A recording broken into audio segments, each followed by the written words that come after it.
Good evening, everyone. Welcome back to Empty Cloud Monastery for our ongoing Dhamma live streams. So as usual, we'll be starting with a period of meditation practice. So I'll be giving a lightly guided Metta meditation, loving kindness meditation. So go ahead and get in a comfortable sitting position.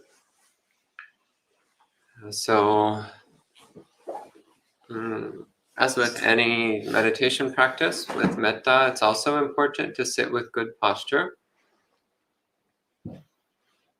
So taking a minute or two to carefully adjust your body, making sure you're sitting up nice and straight, shoulders back.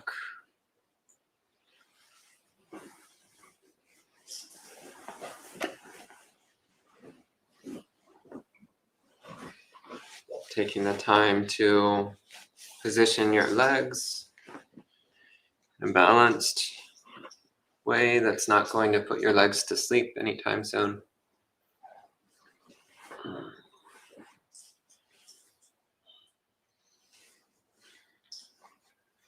And once you're settled into position, give up any hope of feeling comfortable for the next half an hour.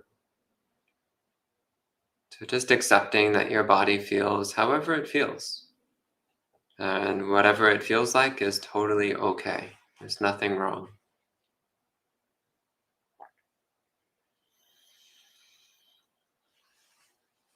Take a couple of long, slow, deep breaths.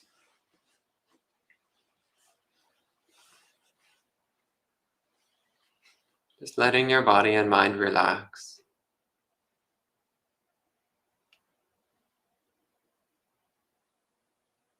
So there's nothing to do. There's nowhere to go. There's nothing to think about. Nothing you need to remember. So you can just put everything down and bring all your attention to the present moment.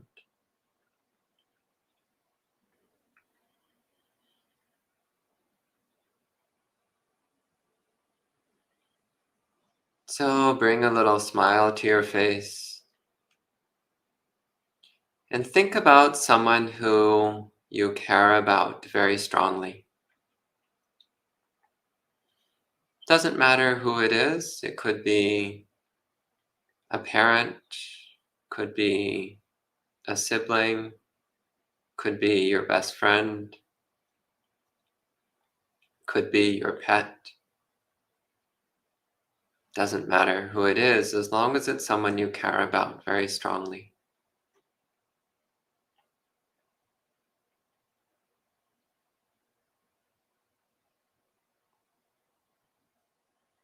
So bring this person to mind and just focus on wanting them to be happy. So you can silently repeat, may they be happy, may they be healthy, may they be safe,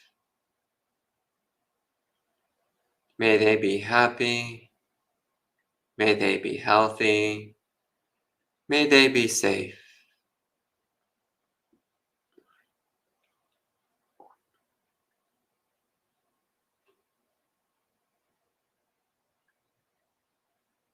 So holding this beloved person in mind, keeping a smile on your face,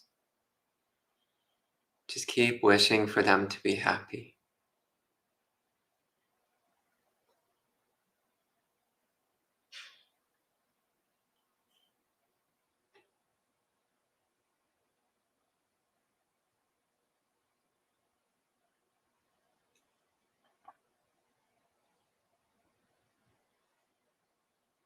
So bringing up that warm, gentle, loving feeling in your heart. That feeling of loving kindness, of goodwill, of benevolence, of metta.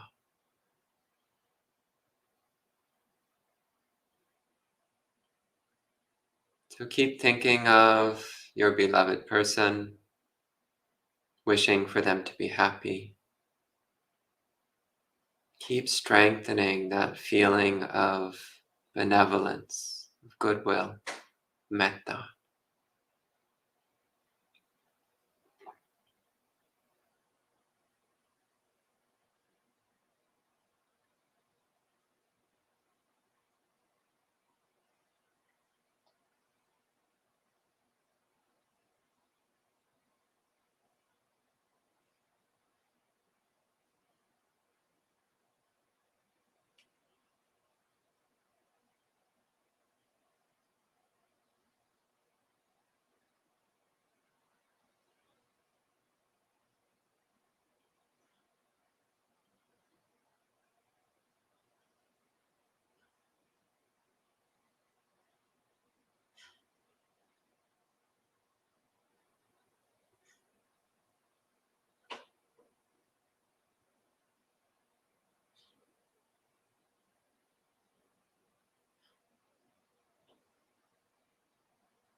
Keep focusing on that bright, warm, loving feeling.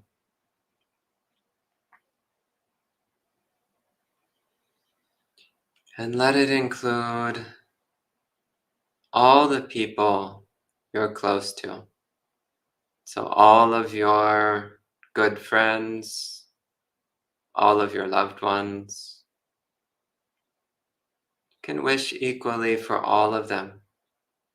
May they be happy. May they be healthy. May they be safe. So keep that smile on your face, those gentle, relaxed eyes, that warm, loving heart. As you wish, may they be happy. May they be healthy. May they be safe.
So keep magnifying that warm, gentle feeling of loving kindness. letting it extend to everyone in your life, to all your friends and family, all your acquaintances, coworkers, distant relatives, friends of friends. You can wish equally for all of them without any reservation, without any limitation, without any condition. You can wish for all of them. May they be happy. May they be healthy. May they be safe. May they be happy. May they be healthy. May they be safe.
Wishing for everyone you've ever met in your life. So including all of your friends and family and acquaintances, but even the people you've only met once, or even people you've just passed on the streets or seen from a distance. So wishing for everyone you've ever met, may they be happy, may they be healthy, may they be safe.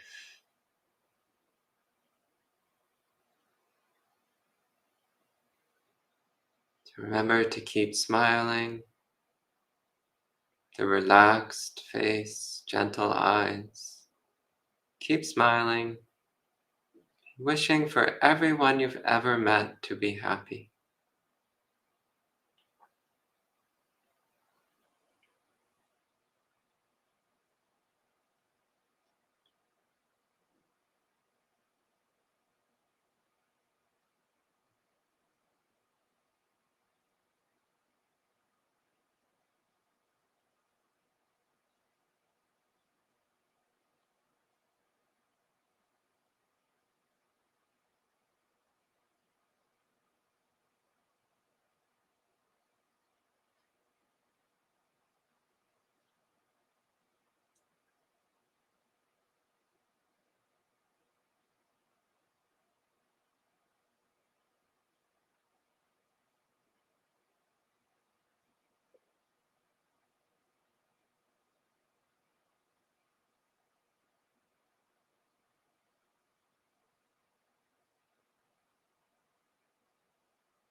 Keep focusing on that radiant, loving feeling, and let it extend to everyone in the whole world, to every single human, every single animal, even all the insects, every single spirit, whether friendly or unfriendly, all the angels and ghosts,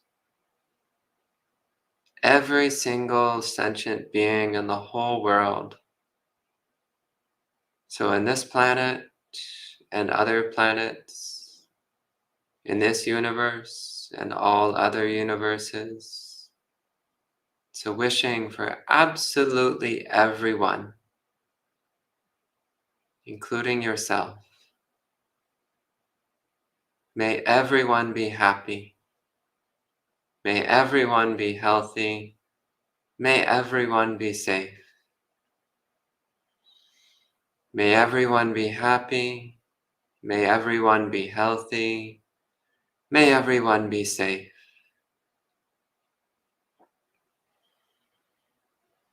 So with a big smile, gentle eyes, radiant heart, letting this loving kindness be completely universal, all-inclusive, all-encompassing.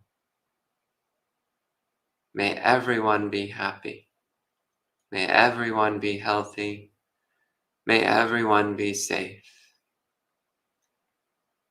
So keep practicing in this way.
So you can adjust your posture.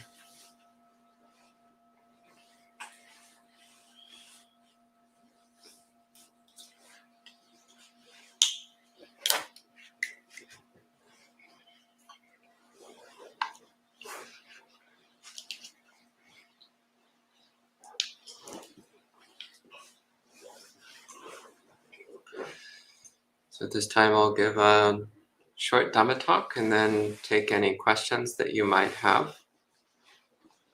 So I can start by paying homage to the Buddha. Namo tassa bhagavato arahato samma sambuddhassa. Namo tassa bhagavato arahato samma sambuddhassa. Namo tassa bhagavato arahato samma sambuddhassa. Buddhang dhammang sanghang namasami.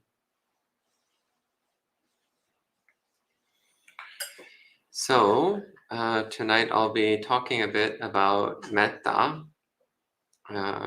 And here at the monastery, we've been on retreat the last couple of days. So we're taking the opportunity to do a short retreat, just about 4 days. And the recommendation that I made was to start with metta, to spend the first day focusing entirely on metta practice. And today, also giving some instructions on mindfulness of the body, but still with that encouragement to use metta as the foundation for one's meditation practice. And there's many reasons for this. So first off, just to talk a bit about what metta is, then I'll talk a bit more about metta meditation in particular. So metta, briefly speaking, metta is a state of mind. It's a state of mind in which one is sincerely wishing the best for everyone. So it's where one has unconditional benevolence, so unconditional goodwill for all sentient beings. So in metta, there's no distinction between different people. So it's not like we want John to be happy, but Sam not so much, and Tom we kind of wish would be really depressed or something. We don't do that. Like we just wish may everyone be happy, whether it's Tom or John or Sally or Susan or whoever. Like may everyone be happy, no exceptions, and no distinctions. So we're not thinking like, well, may Susan be really happy, but Sally should only be moderately happy. So again, no distinctions. So we're wishing may everyone be equally happy. And not just a little bit happy, but we want everyone to be perfectly happy, completely happy. And as you do this, then you start to notice a transformation in the heart. You start to notice that there's a feeling in the heart, a feeling in the mind. So in the beginning, when we start with metta practice, it's an idea. So you say, oh, may everyone be happy. Well, that's an idea. We talk about wanting everyone to be happy. That's an idea, it's a concept. But as you start to do the meditation practice of metta, then you start to feel in your heart. You feel this bright, warm, loving feeling. And that feeling itself doesn't have anything to do with any particular person. Doesn't have anything to do with any particular relationship or any direction. That feeling itself is completely boundless, limitless, immeasurable. And that is what we're actually trying to do in metta meditation, is to get in touch with that feeling of metta, that feeling of boundless, limitless, immeasurable benevolence. And once you're in touch with that, then you can focus on that feeling. And you're just focusing on magnifying it, and brightening it, making it bigger and stronger. And the whole concept of separate beings just falls away. Even the concept of self can fall away. So metta practice, it's usually taught as a samatha meditation, so a way of developing peacefulness and a wholesome state of mind, and to clear away unwholesome states of mind. And that is its primary purpose. But I do want to just point out here that it is possible also to use metta meditation as an insight practice, a vipassana practice, a way of coming to a realization of not-self, of anatta.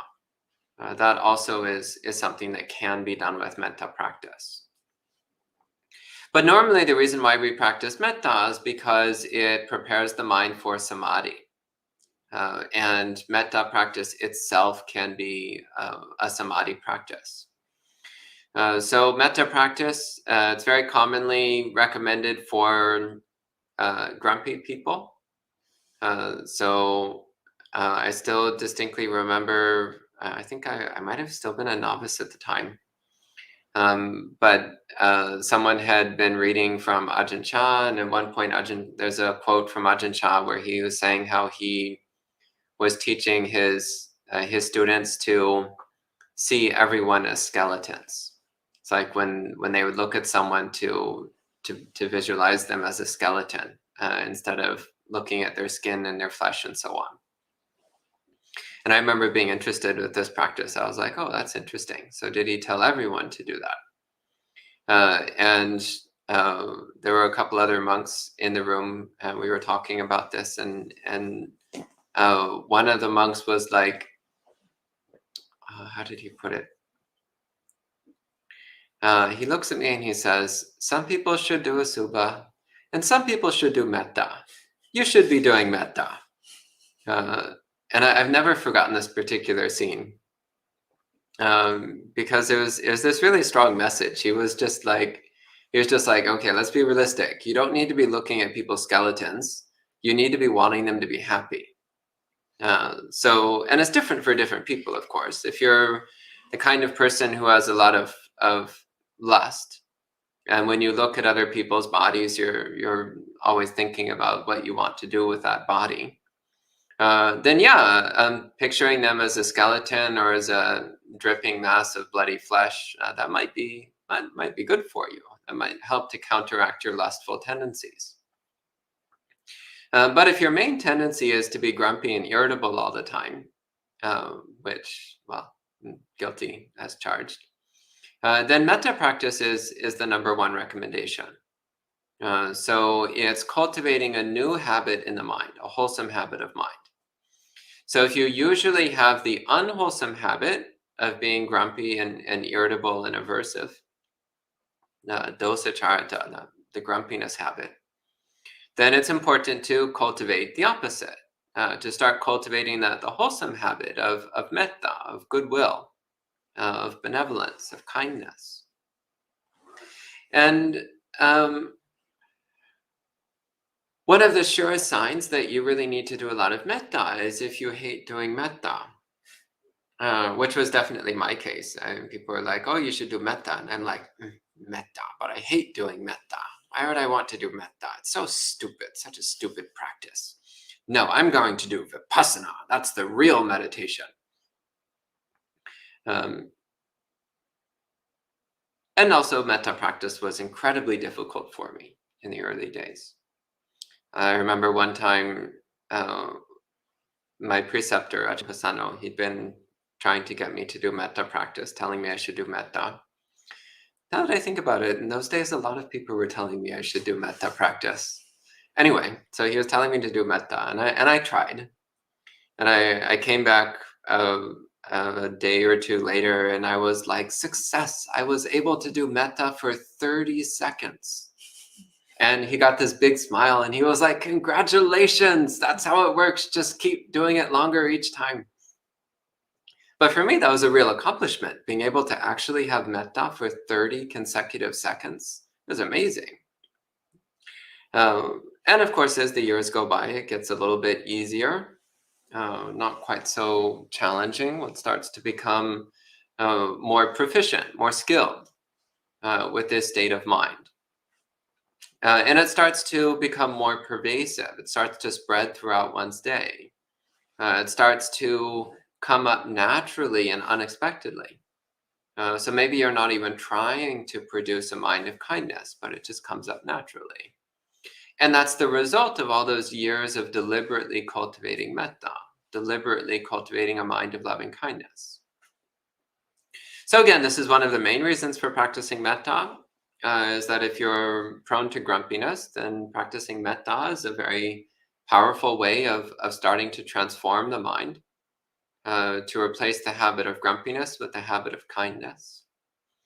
It can also be helpful for lusty types, if you're the kind of person who's always thinking about what you want and what would be pleasant, and how much you want to get things that are pleasant. Well, practicing metta is itself pleasant. It's a very enjoyable state of mind. So practicing metta can be a way of channeling your greed towards something wholesome. You want to experience something pleasant? Well, then practice metta. It's very pleasant.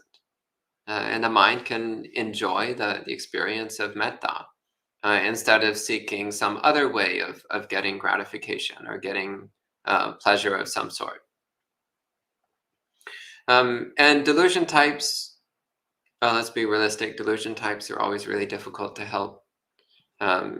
And actually for delusion types, metta is not particularly recommended.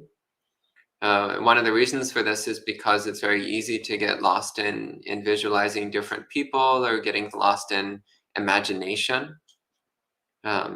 So that said, if you're a delusion type who's prone to grumpiness, you probably should be doing some metta. But delusion types are usually the encouragement is to really focus on mindfulness of the body. This is the main way of helping to pull people out of their imagination and get them grounded in something resembling reality. But for most people, practicing metta is a remarkably effective way of counteracting one's defilements. Again, the effect tends to be the strongest in hate types, dosa charitas. But you also can get good results if you're a greed type. You can get good results with metta. And even delusion types. Realistically, delusion types have a hard time getting good results with anything. But they also can get good results sometimes with metta. So metta, again, besides its primary use as being a way of counteracting the defilement of aversion, it also can be used as a samadhi practice. So samadhi is where one brings the mind to stillness and alertness, usually through focusing on some particular object. So the Pali word for object is nimitta.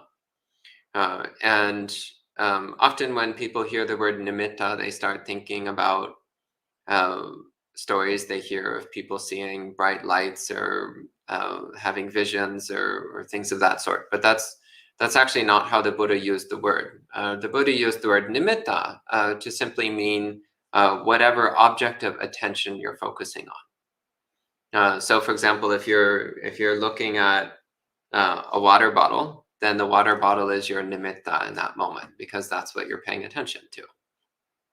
If you're looking at a gong, then your gong is your nimitta, because that's what you're paying attention to. So nimitta just means object of attention. It means whatever you're paying attention to. So normally in samadhi, we pick some object, nimitta, and you focus your mind on that until the mind becomes completely still. So for example, mindfulness of the body, well, your body is the nimitta. And with metta meditation, the feeling of metta is the nimitta. The feeling of metta is the object of attention, the object of meditation. So after you go through the preliminary exercises of imagining people that you care about, and thinking of phrases of wanting people to be happy and so on, once you start to notice that feeling, that limitless, boundless feeling of metta, then you focus on that feeling itself, and you let the mind come to complete stillness in that feeling. So the mind is not moving in any direction. It's just fully still and awake. within this bright, radiant feeling of metta. And this can be a way of entering into deep samadhi. This can even be a way of entering into jhana. And actually for some people, this can be a very, very fast way of entering jhana. And one of the reasons for this is because one of the key characteristics of jhana is a feeling of euphoria. So it's very happy, pleasant feeling in body and mind. And metta also produces a very happy, pleasant feeling, which is similar, not exactly the same, but it's similar to the euphoric feeling that comes with first and second jhana. So for some people, using metta as their samadhi practice, because it produces this euphoric, happy feeling, it can help them move in the direction of jhana. So it can make it a powerful samadhi practice. And also, as I mentioned earlier, metta can also be used as a practice of not self. Because ultimately, so maybe in the beginning you're thinking, I want my friend to be happy. So there's a clear sense of self. There's me over here, and there's that person over there who is my friend. So me, mine. And I want that person to be happy because I like them and they are my friend. So there's a whole lot of me mixed up in there. But as you progress with the metta meditation, eventually you wind up at a point where it's completely universal. And you can even drop the concept of beings and just focus on the feeling of metta itself. And in the feeling of metta, there are no beings. There are no separate people. There's just the metta itself. So then one can drop the idea of I want them to be happy. You can even drop the idea of I want everyone to be happy. And there can just be the feeling of metta itself. And in that feeling, there doesn't need to be any concept of me, any concept of self or other. There can just be the metta itself. And you can recognize that feeling of metta itself is impersonal. It's conditional. It arises due to conditions. It changes due to conditions, and it ceases due to conditions. So this is simply the nature of all things. They're conditional. They're impersonal. They're not me. They're not mine. They're just aspects of the natural world. So you can also apply the same perception towards metta.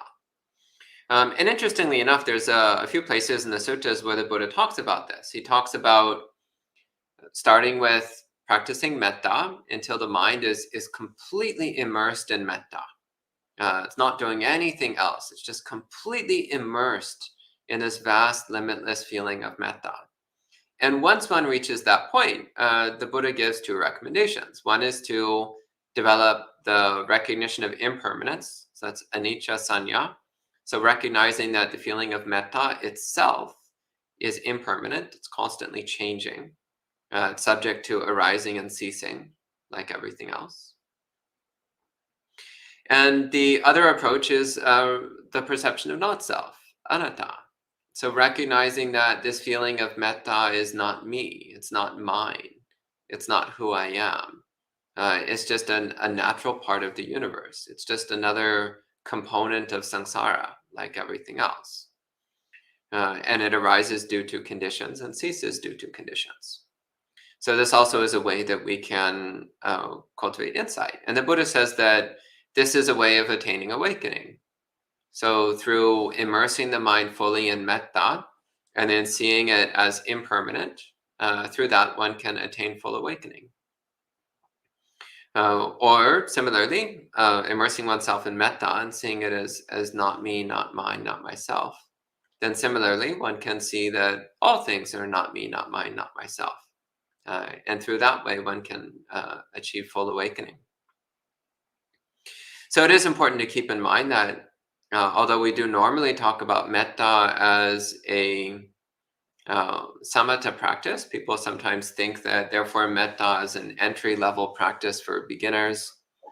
And it's actually really amusing. I've met a number of really grumpy people who are like, I don't need to do metta, that's for beginners. And it's like, well, what does that make you? If you're so grumpy, that means you need metta. And if metta is only for beginners, then what does that make you? So the good news is there's basically two kinds of people. There's beginners and there's awakened beings. So there's no shame in being a beginner. Until you attain stream entry, you can still be classified as a beginner.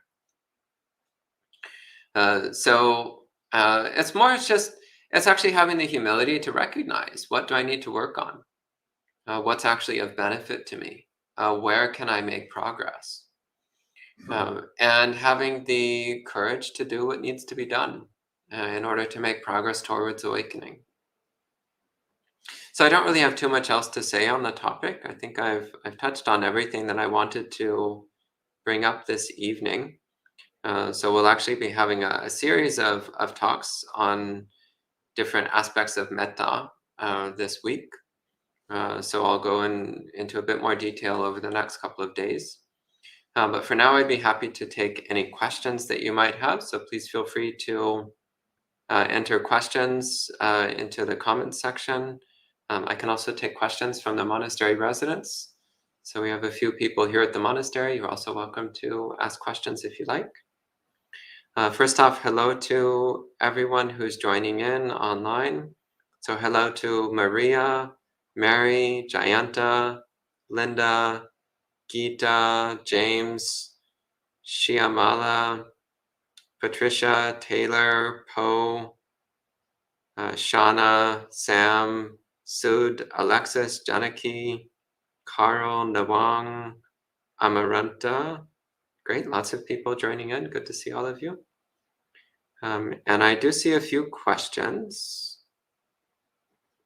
Alexis asks, does metta meditation somehow help the beings we send goodwill to, or is it just self-benefit to calm our own mind? There is no distinction between self-benefit and benefiting others in Buddhist practice. The Buddha says this clearly in the Sutta of the Acrobats. He says, when you benefit yourself, you help others as well. And when you help others, you help yourself as well. So our practice, even if you spend a week just focusing on doing metta meditation, you might think you're just helping yourself, but actually you're helping the entire world by doing that. Similarly, when you do good things for other people, so practicing generosity, showing kindness to others, helping other people, then that also helps yourself. It helps to clear away your self-centeredness. It helps to cultivate metta through action, through physical action. It helps to practice renunciation. So when you help yourself, you are also benefiting others. And when you help others, that also benefits yourself.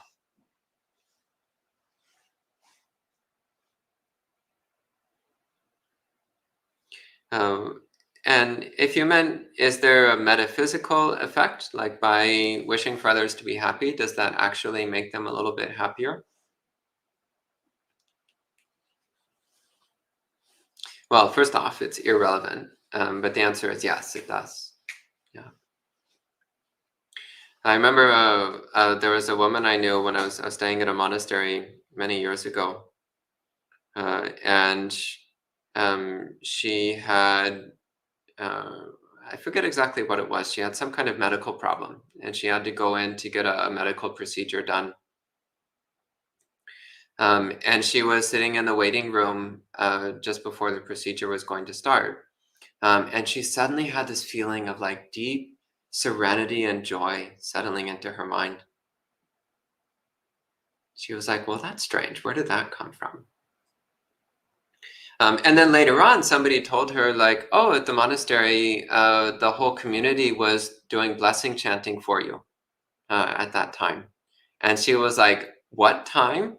And they're like, oh, 6 o'clock. And she was like, that was when I was sitting in the waiting room. And this strange feeling of happiness and peace suddenly entered my mind. So interesting. Coincidence? So as this one monk told me years ago, there's no such thing as coincidence in Buddhism.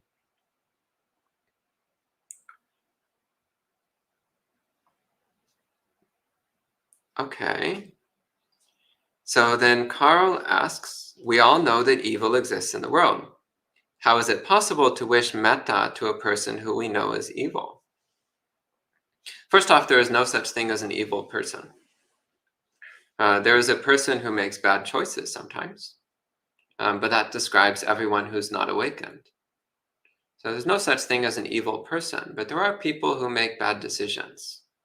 But that's not who they are. It's just a decision that they made at some point. And everybody has the ability to make different decisions. So there's no such thing as an evil person. And even the reason why people do things which we see as evil, they do it because of their own delusion, because of their own dukkha. So because of their own delusion, their confusion, their misunderstanding, their own deep suffering and their attempt to find some relief from their suffering, because of that, they make bad choices. And sometimes the bad choices they make hurt other people, sometimes even hurts lots of people, millions of people even. And that's really sad. So by all means, yeah, you should wish, may that person be happy. May they be wise. Because if they were happy and wise, then they wouldn't be doing these bad choices. They wouldn't be making bad choices that hurt people. If everybody was happy, then nobody would be hurting anybody. If everybody was wise, then nobody would be making evil choices.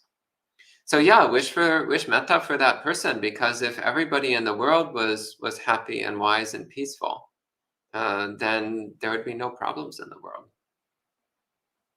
Yeah, you should have metta for everyone.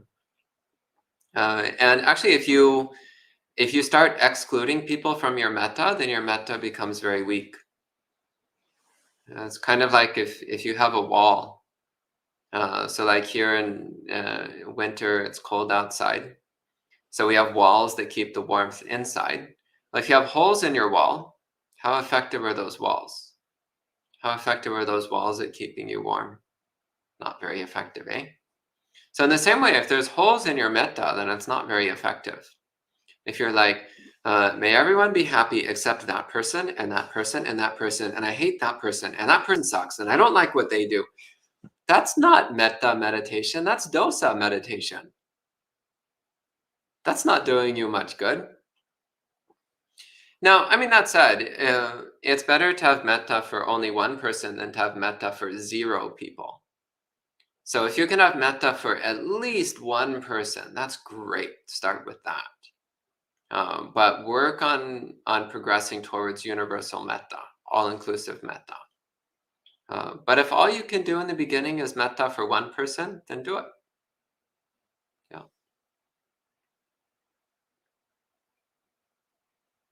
And Mary says, I was going to ask why metta comes so easily to me, but you answered this with describing my greed propensities. Yeah, it's true. Greed types usually have the easiest time doing metta. So that's one of the perks of that particular defilement type.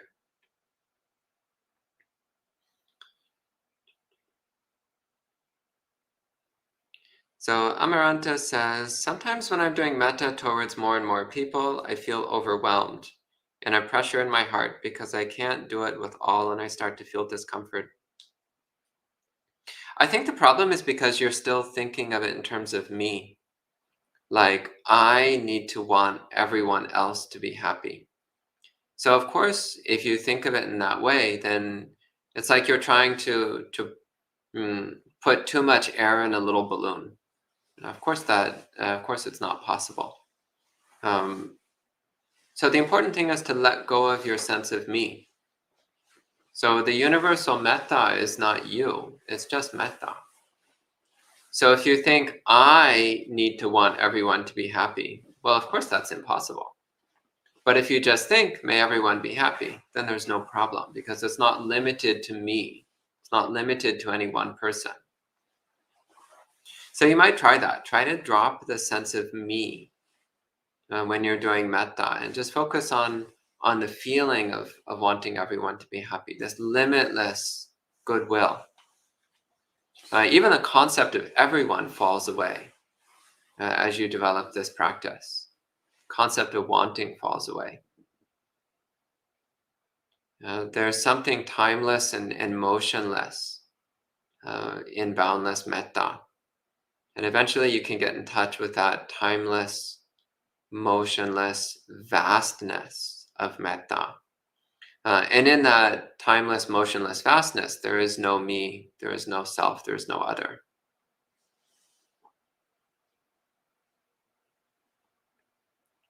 It might also be that going through steps and stages is not useful for you. So when I'm doing metta, I actually normally just go directly to may everyone be happy. So I find progressing step by step through stages, for me, it's not really helpful. It was helpful for me years ago, which is why I still teach that method, because for many people it's very helpful. But when I'm doing metta by myself, I don't use that step-by-step method. I just go directly to may everyone be happy. I've also known people who have great success by, they start with the best friend or the favorite person, wanting the friend to be happy. Then they go directly to may everyone be happy. So a two-step method. May my best friend be happy, may everyone be happy. So again, an accelerated form of this method. So you can try that as well and see if that helps.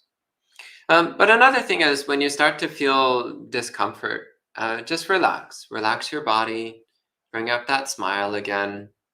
Stop thinking about people and just focus on the feeling of metta. This can also help.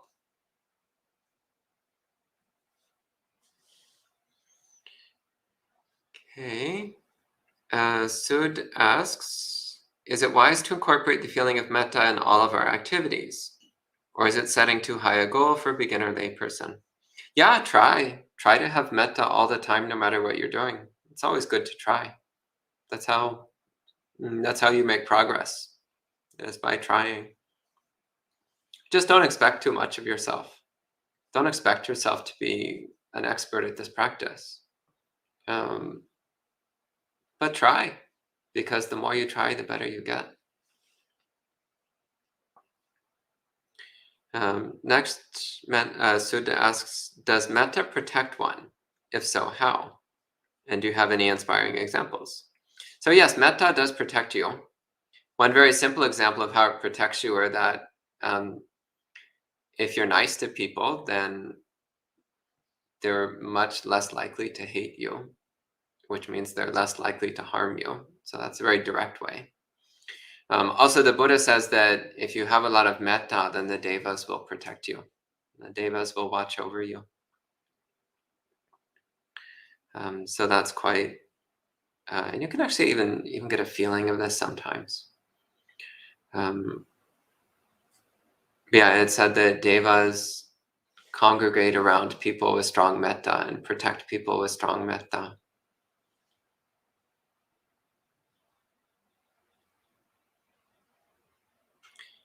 Janaki asks, could you explain how metta is used for anicca or impermanence in insight meditation?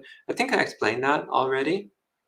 Again, paying attention to the fact that the feeling of metta itself is constantly changing, and that it arises based upon conditions and ceases based upon conditions.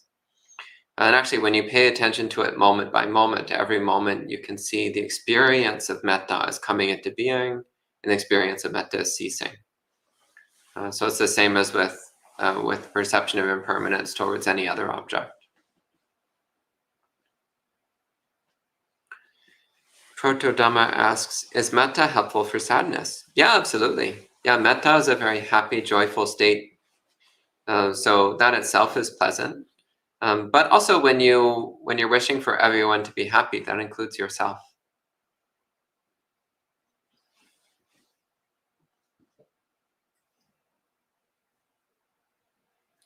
Sam asks, Is metta a practice to resonate loving kindness to other people, or is it a practice to soften our heart?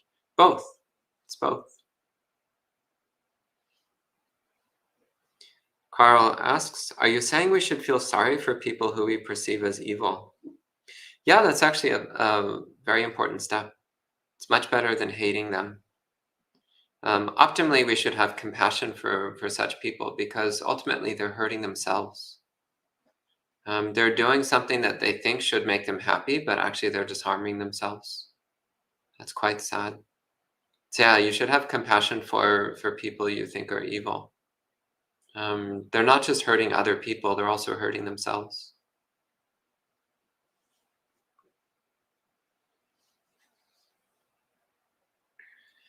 And Will Val asks, is there a relationship between metta and shunyata?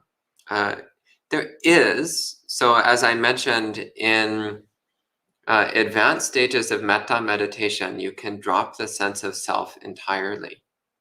And in dropping the sense of self entirely, you start to experience one form of sunyata, one form of emptiness, which is the feeling of something being empty of self, empty of me. And you can also, through recognizing the impermanence of metta, you can start to get a sense of the another layer of sunyata, which is the emptiness of phenomena. So recognizing that the metta itself cannot ultimately be said to either exist or to not exist, but rather it has conditional appearance. So this is what's explained in the Kachanagota Sutta, which we chant every day here at the monastery. So you can't say that something exists and you can't say that it doesn't exist. What you can say is that under certain conditions, it appears to exist. So it's the same with metta. Under certain conditions, it appears to exist. But ultimately, it can't be said either to exist or to not exist. So yeah, you can, again, once the mind is fully immersed in metta, then you can apply these perceptions, the perceptions of impermanence, not self, and emptiness. These ways of developing insight. Alex says, was the practice of directing metta specifically towards oneself taught by the Buddha, or is it a Western add-on? So most commonly, the Buddha said to practice metta universally, so all-encompassing. So that includes yourself by default. There is also one formulation of metta where it comes down to how you translate one rather obscurely obscure phrase. So one phrase where the meaning could mean either of two different things. Sabbatataya.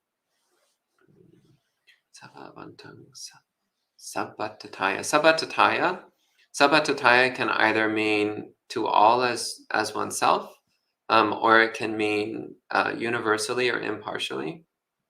So that's sometimes taken to specifically mean practicing metta for yourself and then towards everyone as if they were yourself.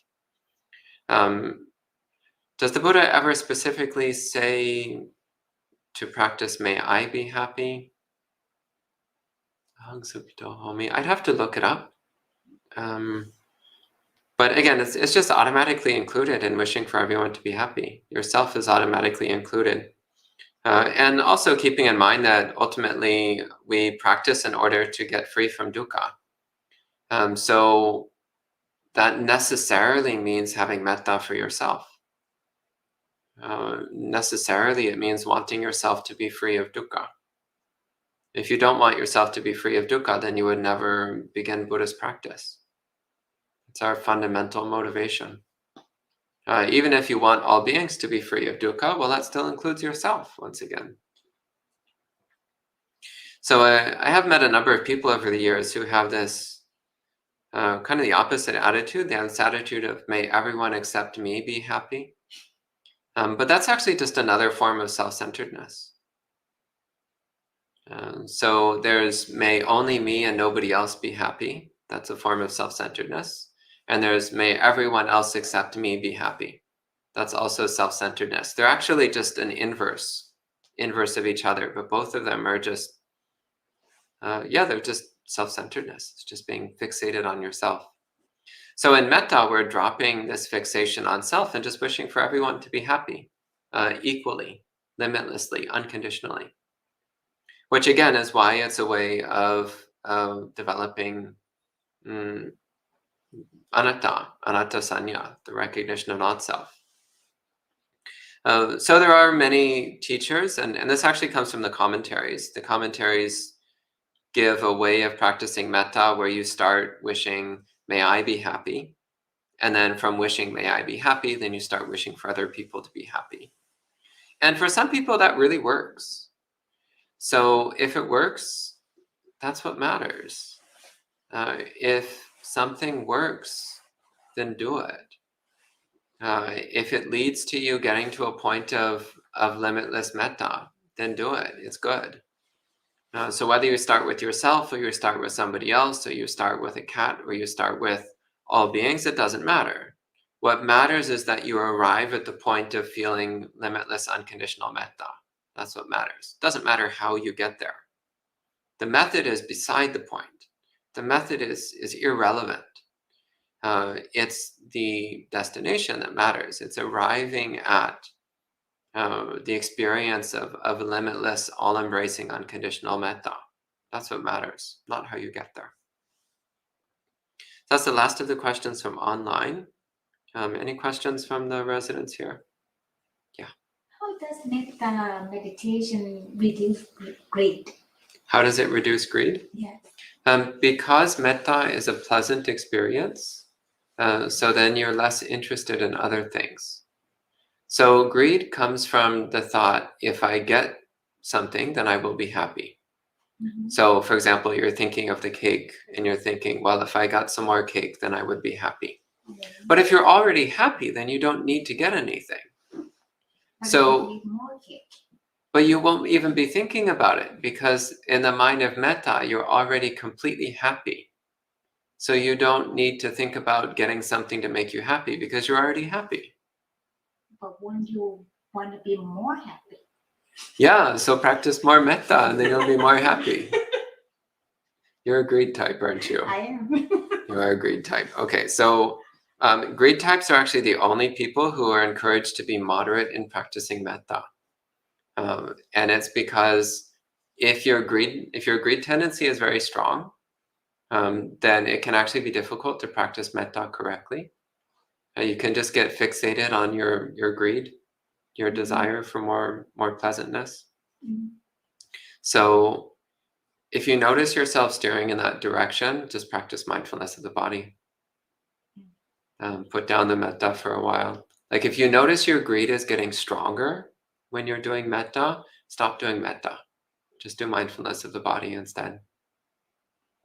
Actually, the recommendations for greed types is to do the asubha practices. So contemplating the unattractive nature of the body, contemplating the unattractiveness of food. That would be the same thing as a raga. Lopa and raga, that doing the asubha the same way. Raga is Oh, raga. Yeah. Is it the same way as Lopa and Raga do the asubha the same way? Yeah, so asubha is seeing the asubha literally means unbeautiful, right. Non-beauty. Mm-hmm. So normally, especially if you're a greed type, you're always looking at the beauty of the world. You see a person and you think, oh, that person's beautiful. You see some cake and you think, oh, that cake's beautiful, I want some. Mm-hmm. So that's the greed mind. The greed mind is always thinking like, that's beautiful, I want it. So instead you see things as not beautiful. And then you don't want it. So this is the counter. So just as metta is a very effective counter for dosa, in the same way, asubha is a very effective counter for lobha, for raga. But that's not the subject of the talk tonight. So we can talk more about that another time. Yeah. Anything else?